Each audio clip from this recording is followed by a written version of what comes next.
Hello students, today we are going to explain you chapter number 6, that is finding food. In this chapter I will explain you regarding different types of food and their food habitats of their feeder who are being fed by that food, how they take the food, what is the habitat, what is the adaptations.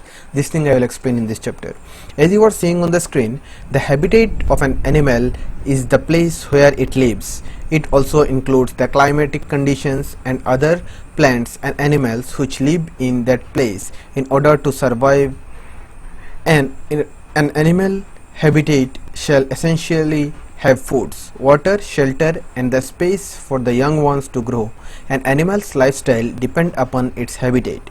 Animals develop many adaptations to suit their lifestyle and habitat. So what is habitat? Habitat is the place where the animal lives, which climatic condition suits the animal, where it get the food, water, shelter. This natural home of an animal is known as habitat.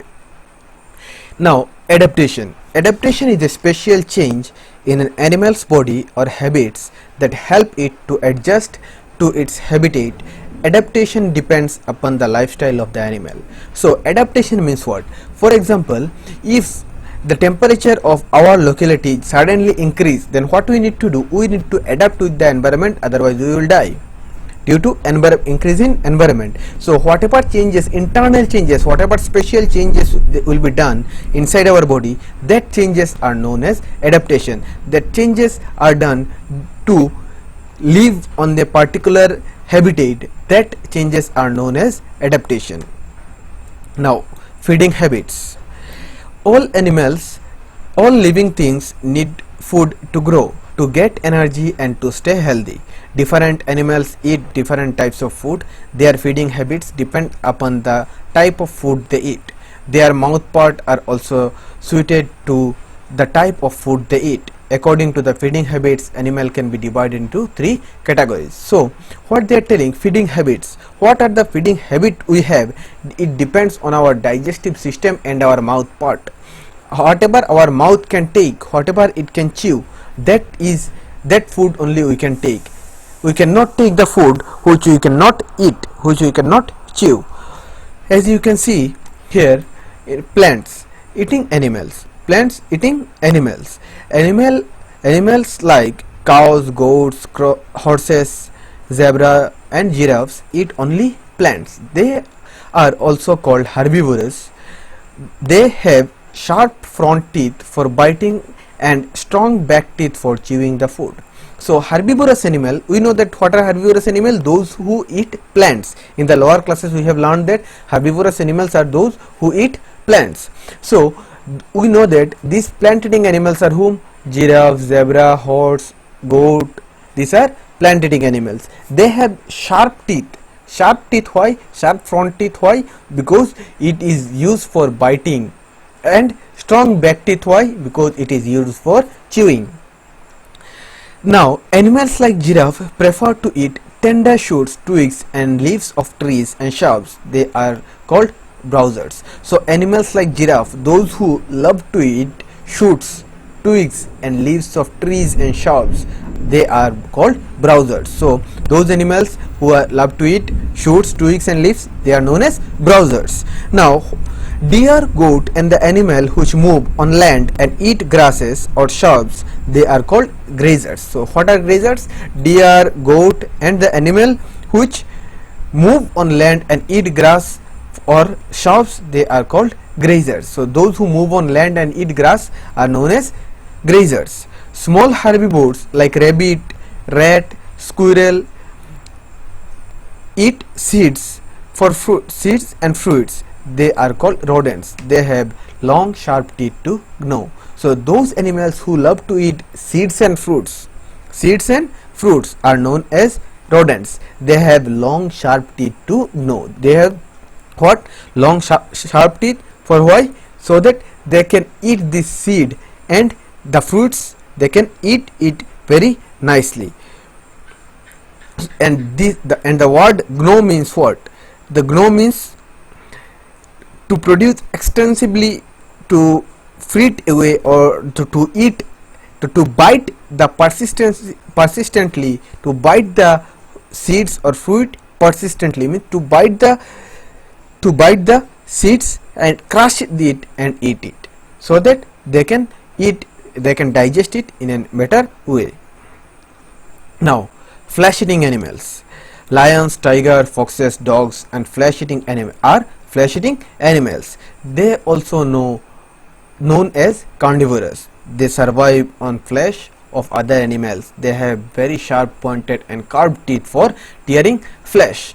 So what are flesh-eating animals? We know carnivorous animals are flesh-eating animals. For example, lion, tigers, foxes, or those animals which eat only flesh are known as carnivorous animal. They have sharp pointed teeth, so that they can tear the flesh, and carved teeth for tearing of flesh. If you will see the teeth of lion or tiger or fox, the front teeth are carved and it is sharp pointed, so that they can bite on a flesh or they can eat the flesh very nicely.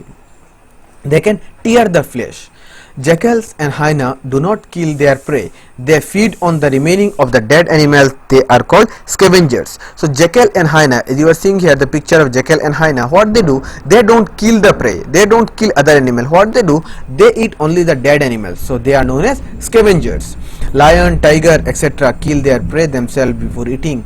They are called hunters. So lions, what they are doing, lions and tigers, they are killing the prey and then they are eating, so they are known as hunters. Some birds like vulture and falcon also eat flesh. They are called bird of prey. They are called birds of prey. They have strong, sharp, hooked beaks to catch their prey and tear their flesh.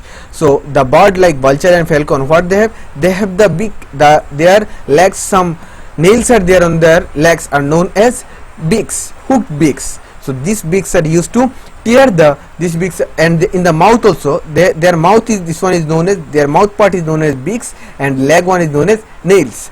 Their mouth beak, that front part of their mouth is pointed and it is known as hooked beak, which is used to tear the flesh. Now, animals that eat both plants and animals.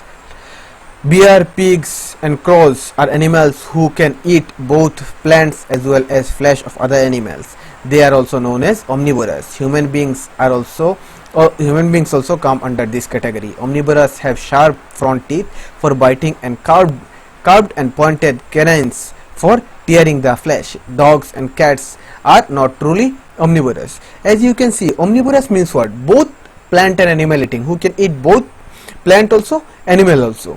As for example, human beings, you can see bear, pigs, what we are doing, we can eat both flesh also and both the plants also. So these categories or this type of organism or animals are known as omnivorous, but dogs and cats are not truly omnivorous, as you can see here. Now, migration. Some animals move from one place to another at certain times of the year. This mass movement is called migration. As you can see, some animals are moving in a year, some birds are moving. Generally, you can see maximum time birds are moving in a year from one place to another in search of food.